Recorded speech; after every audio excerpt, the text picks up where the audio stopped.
പ്രാർത്ഥിക്കാനും സ്വപ്നം കാണാനും ഒക്കെ എല്ലാവർക്കും ഓരോ കാര്യങ്ങളുണ്ടല്ലോ. അപ്പോൾ അങ്ങനെയുള്ള ഒരു സിറ്റുവേഷനാണ് ഇപ്പോഴെന്ന് ഞാൻ മനസ്സിലാക്കുന്നു. എന്തായാലും തെരഞ്ഞെടുപ്പിന്റെ 6 ഘട്ടങ്ങൾ പൂർത്തിയായി കഴിഞ്ഞിരിക്കുകയാണ്. സ്പെക്കുലേഷൻ അപ്പുറം 6 ഘട്ടങ്ങളിലായി ജനങ്ങൾ വിധി എഴുതി കഴിഞ്ഞിരിക്കുകയാണ്. ഇന്നത്തെ പോളിംഗ് പെർസെന്റേജ് കുറവാണ്, കമ്പാരിറ്റീവ്ലി കുറവാണ്. കഴിഞ്ഞ 5 ഘട്ടങ്ങളിലെ ഫൈനൽ പെർസെന്റേജ് എത്രയാണ് എന്നുള്ളത് വന്നിട്ടുണ്ട്. ഒന്നാം ഘട്ടം 66.14, രണ്ടാം ഘട്ടം 66.71, ഏറ്റവും കൂടുതൽ നാലാം ഘട്ടത്തിലാണ്. 70% കടന്നിട്ടില്ല ഒരു ഘട്ടത്തിലും. അപ്പോൾ ആറാം ഘട്ടത്തിലെ പോളിംഗ് ശതമാനവും കുറഞ്ഞു നിൽക്കുന്നു. വലിയ ചൂടായിരുന്നു. ഡൽഹിയിൽ ഇന്ന് 43°C പോളിംഗ് നടന്നത്. അപ്പോൾ ഈ ചൂട് ഒരു ഘടകമായിട്ടുണ്ട്. അതുപോലെ തെരഞ്ഞെടുപ്പ് കമ്മീഷൻ പറയുന്നത് പോലെ തെരഞ്ഞെടുപ്പ് കമ്മീഷനെതിരെ വിട്ട പ്രചരണങ്ങൾ അതും പോളിംഗ് ശതമാനം കുറയ്ക്കുന്നതിന് കാരണമായിട്ടുണ്ട് എന്നുള്ളതാണ്. പോളിംഗ് ശതമാനം കുറയുമ്പോഴാണ് ഈ പ്രതീക്ഷ ഇന്ത്യ മുന്നണിക്ക് കൂടുന്നതെന്ന് ഞാൻ മനസ്സിലാക്കുന്നു. പക്ഷേ പോളിംഗ് ശതമാനം കുറയുമ്പോഴും ഭൂരിപക്ഷത്തിൽ കുറവ് സംഭവിക്കുന്നതല്ലാതെ BJPക്ക് അവരുടെ കയ്യിലുള്ള സീറ്റുകൾ നഷ്ടപ്പെടുന്ന ഒരു സാഹചര്യം എങ്ങനെയുണ്ടാകും എന്നതുകൂടി നമ്മൾ കൃത്യമായി കണക്കാക്കേണ്ടതുണ്ട് എന്നുള്ളതാണ് എൻ്റെ അഭിപ്രായം. ഇനി 57 മണ്ഡലങ്ങൾ മാത്രമാണ് ബാക്കിയുള്ളത്. ഹീറ്റ് വേവ് അത് കൂടി വരികയാണ്. ജൂൺ 1-നാണ് വാരാണസി അടക്കമുള്ള 57 മണ്ഡലങ്ങളിലേക്ക് വോട്ടെടുപ്പ് നടക്കുന്നത്. 486 സീറ്റുകളിൽ വോട്ടെടുപ്പ് നടന്നതിന് ശേഷമാണ് നമ്മളിപ്പോൾ സംസാരിച്ചുകൊണ്ടിരിക്കുന്നത്. 543-ൽ 486-ലും വിധിയെഴുത്ത് പൂർത്തിയായി കഴിഞ്ഞിരിക്കുകയാണ്. അതായത് ആര് ഭരിക്കണം എന്നുള്ളത് തീരുമാനിച്ചു കഴിഞ്ഞിരിക്കുന്നു. ഇനി ചെറി ഓൺ കേക്കാണ്. ഐസിങ്ങും ചെറിയ വെച്ചുള്ള ഡെക്കറേഷനും മാത്രമേ ആ കേക്ക് റെഡിയാണ്. ആ കേക്ക് ആരുടേതാണ് എന്നുള്ളതും തീരുമാനിച്ചു കഴിഞ്ഞിരിക്കുകയാണ് ജനങ്ങൾ. അത് ഡെവലപ്മെന്റ് പൊളിറ്റിക്സിനാണോ അതോ തട്ടിക്കൂട്ടിയ ഒരു മുന്നണിക്ക് അവർ എന്തൊക്കെയോ ചെയ്യും എന്ന് പറയുന്ന കൃത്യമായി അവർക്കിടയിൽ പോലും ഒരു വിശ്വാസ്യത രൂപപ്പെടാത്ത ഒരു മുന്നണിക്കാണോ ആ കേക്ക് ഉണ്ടാക്കി ജനങ്ങൾ കൊടുത്തിരിക്കുന്നത് എന്നുള്ളതാണ് അറിയേണ്ടത്. അപ്പോൾ ഈ അവസാന ഘട്ടത്തിലേക്ക് എത്തുമ്പോൾ ആറാം ഘട്ടത്തിൽ വിധി എഴുതിയ 58 മണ്ഡലത്തിലും കഴിഞ്ഞ തവണ ഒരു സീറ്റ് പോലും നേടാതിരുന്ന ഒരു പാർട്ടി അതിൽ ഏറിയ പങ്കും നേടാൻ പോകുന്നു എന്നൊക്കെ പറയണമെന്നുണ്ടെങ്കിൽ അത് കുറച്ചൊരു കടന്ന കൈയായിട്ടാണ് ഞാൻ കരുതുന്നത്. കാരണം ഈ മണ്ഡലങ്ങളിലൊക്കെ BJPയുടെ ഭൂരിപക്ഷം കുറയുന്നതല്ലാതെ, കാരണം പോളിംഗ് പെർസെന്റേജ് കുറവാണ്, ഭൂരിപക്ഷം കുറയുന്നതിനപ്പുറം സീറ്റ് കയ്യിൽ നിന്ന് പോകുന്ന സാഹചര്യം കുറവായിരിക്കും എന്ന് തന്നെയാണ് എനിക്ക് തോന്നുന്നത്. ഇന്ന് റോൺ സോമേഴ്സിന്റെ ഒരു അഭിമുഖം, ഒരു പ്രതികരണം വന്നിട്ടുണ്ടായിരുന്നു. Founder and CEO of India first group, India America business കൗൺസിലിന്റെ മുൻ പ്രസിഡന്റാണ്. അദ്ദേഹം പറയുന്ന കാര്യം എന്ന് പറഞ്ഞു കഴിഞ്ഞാൽ ഈ തെരഞ്ഞെടുപ്പിൽ ഇന്ത്യയിൽ നിന്നല്ല അമേരിക്കയിൽ നിന്ന് പറയുന്നതാണ്. ഈ തെരഞ്ഞെടുപ്പിൽ ഇന്ത്യയുടെ ചരിത്രത്തിലെ ഏറ്റവും വലിയ ഭൂരിപക്ഷത്തിലേക്ക് നരേന്ദ്രമോദി എത്താൻ പോകുന്നു എന്നുള്ളതാണ് അവരുടെ ഒരു കണക്കുകൂട്ടൽ എന്നാണ് റോൺ സോമേഴ്സ് പറയുന്നത്. അതായത് രാജ്യത്തിന്റെ ചരിത്രത്തിലെ ഏറ്റവും വലിയ ഭൂരിപക്ഷം എന്ന് പറയുമ്പോൾ നെഹ്റുവിന്റെ റെക്കോർഡ് ബീറ്റ് ചെയ്യാൻ പോകുന്നു എന്നുള്ളതാണ് മനസ്സിലാക്കേണ്ടത്. ഈ 400+ എന്നതിലൂടെ BJP പറയുന്നതും അതുതന്നെയാണ്. അതായത് മൂന്നാം ടൈമിലേക്ക് നരേന്ദ്രമോദി എത്തുന്നു, റെക്കോർഡുകൾ ബ്രേക്ക് ചെയ്യുക. മുഖ്യമന്ത്രി സ്ഥാനത്തിരുന്നപ്പോൾ റെക്കോർഡുകൾ ബ്രേക്ക് ചെയ്ത ഒരു ട്രാക്ക് റെക്കോർഡ് നരേന്ദ്രമോദിക്കുണ്ട്. സെയിം തിങ് പ്രധാനമന്ത്രി ആയിരിക്കുമ്പോഴും നരേന്ദ്രമോദി ആവർത്തിക്കാൻ പോകുന്നു. അത് അവരുടെ ഒരു പ്രഖ്യാപിത ലക്ഷ്യമാണ്. 2019 അധികാരത്തിൽ എത്തുമ്പോൾ തന്നെ കുറിച്ചു വെച്ചിരുന്നതാണ് അടുത്ത ടേം, അതിനടുത്ത ടേം. അങ്ങനെ കൃത്യമായി പ്ലാൻഡ് ആയിട്ടാണ് അവർ മുന്നോട്ട് പോകുന്നത്. ഇന്ത്യ മുന്നണിക്ക് അത് എത്രത്തോളം ബീറ്റ് ചെയ്യാൻ കഴിയുന്നുണ്ട് എന്നതാണ് നമ്മൾ ആലോചിക്കേണ്ടത്. NDAയുടെ സീറ്റുകൾ കുറയും എന്ന് കാൽക്കുലേഷൻസ് പലതവണ ഇപ്പോൾ വന്നു കഴിഞ്ഞു. ആകെ ഒരു പ്രശാന്ത് കിഷോറിനെ മാത്രം ബേസ് ചെയ്തുകൊണ്ടാണ് NDA ഇപ്പോൾ മുന്നോട്ട് പോകുന്നത് എന്ന് പറയുന്നതിനെ ഖണ്ഡിക്കാൻ ഞാനൊരു കാര്യം പറയാം. നരേന്ദ്രമോദി ഇന്നത്തെ പ്രസംഗത്തിലും പറഞ്ഞിട്ടുണ്ട്, NDAയുടെ സീറ്റുകൾ അത് കുറയാനല്ല പോകുന്നത്, കൂടാനാണ് പോകുന്നത്. ആറാം ഘട്ടത്തിൽ വിധി എഴുതുമ്പോൾ നിങ്ങളൊക്കെ പറയുന്ന തരത്തിലുള്ള ഒരു ആന്റി മോദി വേവ് അല്ലെങ്കിൽ anti NDA wave, anti BJP wave രാജ്യത്തുണ്ടെങ്കിൽ അത് ആദ്യം സെൻസ് ചെയ്യുന്നത് നരേന്ദ്രമോദി ആയിരിക്കും. കാരണം നരേന്ദ്രമോദി ഒരു പ്രൈം മിനിസ്റ്റർ എന്നതിലുപരി ഈ പൊളിറ്റിക്സിന്റെ അപ്സ് ആൻഡ് ഡൗൺസ് എല്ലാം കണ്ടുവന്ന ഒരാളാണ്. എവിടെയാണ് നേട്ടം, എവിടെയാണ് കോട്ടം എന്ന് കൃത്യമായി സെൻസ് ചെയ്യാൻ കേപ്പബിലിറ്റി ഉള്ള ഒരു പൊളിറ്റീഷ്യനാണ് നരേന്ദ്രമോദി. ആ നരേന്ദ്രമോദി ഇന്ന് ഉറപ്പിച്ച് പറയുകയാണ്. അല്ല എന്നുണ്ടെങ്കിൽ ഒരു സേഫ്റ്റി മെഷർ എന്ന രീതിയിൽ മറ്റേതെങ്കിലും തരത്തിൽ പറയാമായിരുന്നു. പക്ഷേ ഇന്നും പറയുന്നു NDAയുടെ സീറ്റുകൾ കൂടുമെന്ന്. ജയറാം രമേശ്, കോൺഗ്രസിന്റെ ഭാഗത്തു നിന്ന് വന്ന പ്രതികരണം എന്താണ് എന്ന് കൂടി ഞാൻ നോക്കി. കാരണം ടാലീസ് അല്ലെങ്കിൽ പ്രൊജക്ഷൻസ് ഓരോ പാർട്ടിക്കും പറയാനുള്ള സമയമായി കഴിഞ്ഞു. ജയറാം രമേശ് എന്ന് പറയുന്ന പ്രൊജക്ഷൻ ഇന്ത്യ ബ്ലോക്ക് 272 അത്രയും നേടിക്കഴിഞ്ഞിരിക്കുകയാണ്. 350+ അതാണ് പറയുന്നത്. 400+ NDA പറയുന്നുണ്ട്, നരേന്ദ്രമോദി പറയുന്നുണ്ട്, ഇന്നും പറഞ്ഞിട്ടുണ്ട്. ജയറാം രമേശ് പറയുന്നു 350-ലധികം സീറ്റുകൾ നേടി അധികാരത്തിലെത്തും. പക്ഷേ എവിടെയൊക്കെ എങ്ങനെയൊക്കെ ഈ സീറ്റുകൾ എന്ന് പറയുന്നില്ല. അതേക്കുറിച്ച് വീണ്ടും ചോദിക്കുമ്പോൾ അദ്ദേഹം പറയുന്ന മറുപടി BJPയെ കുറിച്ചാണ്. സൗത്ത് മേ സാഫ് ഓർ നോർത്ത് വെസ്റ്റ് ആൻഡ് ഈസ്റ്റ് മേ ഹാഫ് എന്ന് പറഞ്ഞുകൊണ്ടുള്ള ഒരു എക്സ്പോസ്റ്റിലേക്ക് എത്തുകയാണ് ജയറാം രമേശ്. അപ്പോൾ ജയറാം രമേശാണ് ഈ തെരഞ്ഞെടുപ്പ് കാലത്ത് ഏറ്റവും കൂടുതൽ ഈ പറയുന്ന നേട്ടം എത്രയായിരിക്കും എന്നതിനുള്ള മറുപടികൾ നൽകിക്കൊണ്ടിരിക്കുന്ന ഒരു നേതാവ്. അതുകൊണ്ടാണ് ഞാൻ ജയറാം രമേശിനെ ഇന്ന് ഫോളോ ചെയ്തത്. അപ്പോൾ അത്രമാത്രമേ ജയറാം രമേശും പറഞ്ഞു വെക്കുന്നുള്ളൂ. മല്ലികാർജ്ജുൻ ഖർഗെയുടെ പ്രചാരണം ഉണ്ടായിരുന്നു. അതിൽ അദ്ദേഹത്തിന്റെ പ്രസംഗം നമ്മൾ നോക്കുമ്പോൾ ഹിമാചൽ പ്രദേശിലെ ഷിംലയിൽ ഒരു പ്രസ് കോൺഫറൻസ് ഇന്ന് മല്ലികാർജ്ജുൻ ഖർഗെ നടത്തിയിരുന്നു. അതിൽ ഖർഗെ പറയുന്നത് ഈ തെരഞ്ഞെടുപ്പ് ഇന്ത്യ മുന്നണി വേഴ്സസ് BJP അല്ല, അതായത് എസ്കേപ്പിസത്തിലേക്ക് പോവുകയാണ്. മല്ലികാർജ്ജുൻ ഖർഗെ ഇന്ന് എസ്കേപ്പിസത്തിലേക്ക്, രക്ഷപ്പെടൽ തന്ത്രത്തിലേക്ക് പോവുകയാണ്.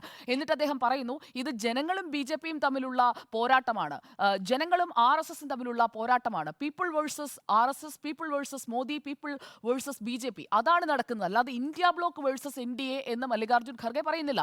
ദാറ്റ് മീൻസ് ഇവിടെ കോൺഫിഡൻസ് താഴേക്ക് പോകുന്നത് മല്ലികാർജ്ജുൻ ഖർഗെക്കാണ്. അതർവൈസ് എന്തുകൊണ്ട് പറഞ്ഞില്ല നേർക്കുനേർ പോരാട്ടമാണ്, ഇന്ത്യ ബ്ലോക്ക് വേഴ്സസ് NDA ആണ്? അല്ലെങ്കിൽ കോൺഗ്രസ് ഈ തെരഞ്ഞെടുപ്പിൽ ഈ 6ാം ഘട്ടത്തിൽ വിധി എഴുതുമ്പോൾ നടത്തുന്ന ഒരു പ്രസ് കോൺഫറൻസിൽ 58-ൽ 1 പോലും ഉണ്ടായിരുന്നില്ല ഞങ്ങൾക്ക് 2019-ൽ, ഈ 58-ൽ 20 ഞങ്ങൾ നേടും, ഇന്ത്യ മുന്നണി 40 നേടും എന്നൊക്കെ പ്രൊജക്ഷൻ മുന്നോട്ട് വെക്കാമല്ലോ. ഇപ്പോൾ നിങ്ങളൊക്കെ സൂചിപ്പിച്ച കോൺഫിഡൻസ് ഇന്ത്യ മുന്നണിക്കുണ്ടെങ്കിൽ എന്തുകൊണ്ട് പറഞ്ഞില്ല?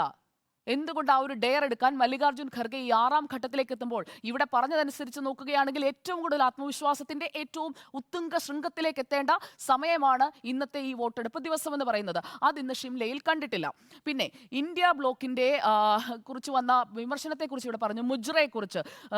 അത് ആർക്ക് മുന്നിലാണ് മുജ്റയാടുന്നത്? മുജ്റയാടുന്നത് ഇന്ത്യ ബ്ലോക്കിന്റെ, കോൺഗ്രസിന്റെ വോട്ട് ബാങ്കിന് മുന്നിലാണ്. അവരെ പ്രീണിപ്പിക്കുന്നതിന് വേണ്ടിയാണ്. അതൊരു സ്ലേവറിക്ക് തുല്യമാണ് എന്ന് പറഞ്ഞുകൊണ്ട് ബീഹാറിലെ എന്താണോ ഈ ഘട്ടത്തിൽ വോട്ടെടുപ്പിലേക്ക് പോകുന്ന സീറ്റുകളിൽ നേടാൻ വേണ്ടത്, അതാണ് നരേന്ദ്രമോദി പറയുന്നത്. അവിടെ കോൺസ്റ്റിറ്റ്യൂഷനെ കുറിച്ച് പറയുന്നതിന് മറുപടി കൊടുക്കുന്നുണ്ട്. കോൺസ്റ്റിറ്റ്യൂഷൻ ഈസ് സുപ്രീം എന്ന് ആവർത്തിച്ച് പറയുന്നുണ്ട് പാടലീപുത്രയിലെ പ്രചാരണ പരിപാടിയിൽ നരേന്ദ്രമോദി. SC ST OBC വിഭാഗങ്ങൾക്കുള്ള സംവരണം ഒരു കാരണവശാലും അതിൽ ഓൾട്ടറേഷൻ വരുത്തുന്നതിന് ഇന്ത്യ ബ്ലോക്കിനെ അനുവദിക്കില്ല. അതുകൊണ്ട് തന്നെ അവർ ഭരണത്തിലേക്ക് എത്തുന്നതിനെ അനുവദിക്കില്ല എന്ന് പറഞ്ഞുകൊണ്ട് സംവരണം അതേപടി തുടരും. അതാണ് അവിടെ വേണ്ട പോൾ പ്രോമിസ്. ബീഹാറിൽ പോയി പറയേണ്ട പോൾ പ്രോമിസ് എന്താണോ അതാണ് നരേന്ദ്രമോദി പറഞ്ഞുകൊണ്ടിരിക്കുന്നത്. അതിനാണ് ഈ മുജ്റ പരാമർശം ഉപയോഗിച്ചിരിക്കുന്നത്. മതത്തിന്റെ പേരിൽ റിസർവേഷൻ ഉണ്ടാകില്ല എന്ന് ഭരണഘടന തന്നെ പറയുന്നതാണ്. Constitution is supreme for me എന്നാണ് നരേന്ദ്രമോദി പറയുന്നത്. അവിടെയാണ് ഈ മുജ്റ എന്ന് പറയുന്നത് ഉപയോഗിക്കുന്നത്. അല്ലാതെ നൃത്തത്തെക്കുറിച്ച് ഈ പറയുന്ന രീതിയിൽ ആടിപ്പാടുന്ന ആളുകളെ കുറിച്ച് അങ്ങനെയല്ല. കോണ്ടെക്സ്റ്റ് ഇതാണ്. കോണ്ടെക്സ്റ്റ് കൂടി നമ്മൾ മനസ്സിലാക്കി വേണം പറയാൻ. SC ST OBC കോട്ട അവസാനിപ്പിച്ചുകൊണ്ട് മതാടിസ്ഥാനത്തിൽ സംവരണം നടത്താൻ ആര് ശ്രമിക്കുന്നു?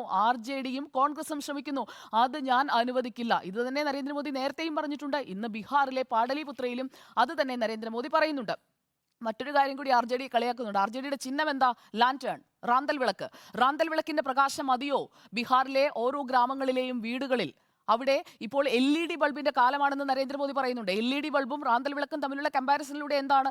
വികസനമില്ലാത്ത ഇന്ത്യയും വികസനമുള്ള ഇന്ത്യയും. അപ്പോൾ ആ വികസിത ഇന്ത്യയിലേക്ക്, ഡെവലപ്ഡ് ഇന്ത്യയിലേക്ക് പോകുന്നതിനാണ് വോട്ട് ചോദിക്കുന്ന നരേന്ദ്രമോദിയെ നമ്മൾ ബീഹാറിൽ കാണുന്നത്. പിന്നെ ഇന്ന് അമിത്ഷാ ഒരു ഇന്റർവ്യൂവിൽ ANAയോട് സംസാരിക്കുമ്പോഴേക്കും ചോദിക്കുന്നുണ്ട്, നേരത്തെ ഉണ്ണിസാറൊക്കെ സൂചിപ്പിച്ച സംശയമുള്ള മാധ്യമപ്രവർത്തകർ കുറെ ഉണ്ടാകുമല്ലോ, അപ്പോൾ അങ്ങനെയുള്ള കാര്യങ്ങളൊക്കെ പ്രകടിപ്പിക്കപ്പെടുന്നുമുണ്ട്. അപ്പോൾ അങ്ങനെ ഉയരുന്ന ഒരു ആന്റി BJP നറേറ്റീവ് ഇപ്പോൾ വന്നുകൊണ്ടിരിക്കുന്നത് 4ാം ഘട്ടം മുതൽ നമ്മൾ കേട്ടുകൊണ്ടിരിക്കുന്നത് 272-ലേക്ക് എത്താൻ BJPക്ക് ഒറ്റയ്ക്ക് സാധിക്കില്ല എന്നുള്ളതാണ്. ആ ചോദ്യം അമിത്ഷായോടൊന്ന് ചോദിക്കുന്നുണ്ട്. നിങ്ങൾക്ക് പ്ലാൻ A, അതായത് നിങ്ങൾ പറയുന്ന 400+ നിങ്ങൾക്ക് എത്താൻ കഴിഞ്ഞില്ലെങ്കിൽ നിങ്ങളുടെ കയ്യിൽ ഒരു പ്ലാൻ B ഉണ്ടോ? ആ പ്ലാൻ B യെ കുറിച്ച് ചോദിക്കുമ്പോൾ ഇന്ന് അമിത്ഷാ പറയുന്നത് പ്ലാൻ ബിയുടെ ആവശ്യം എന്താണ്?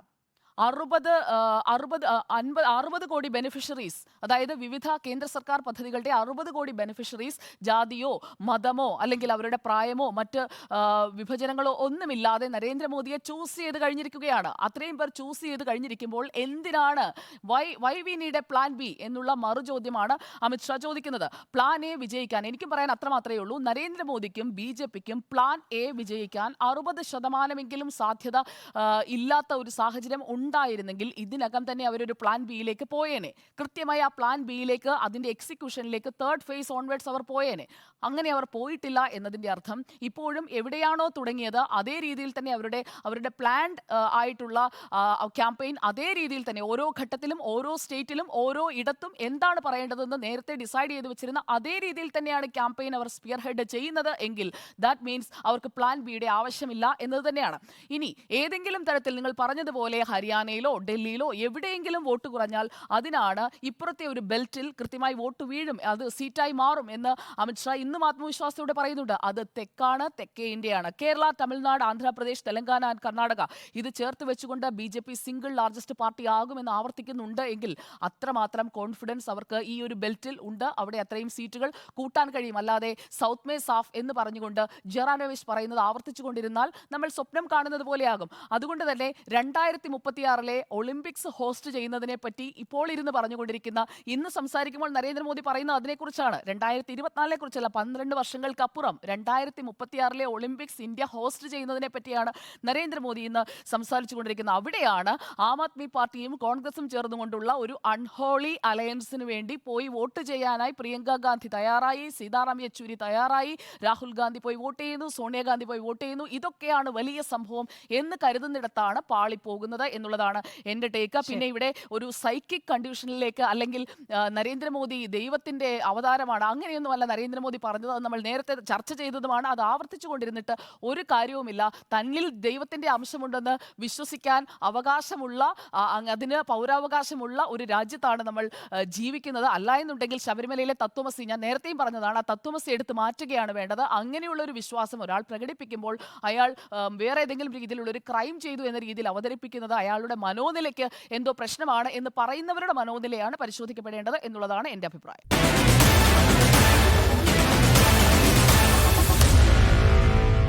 Meet the editors.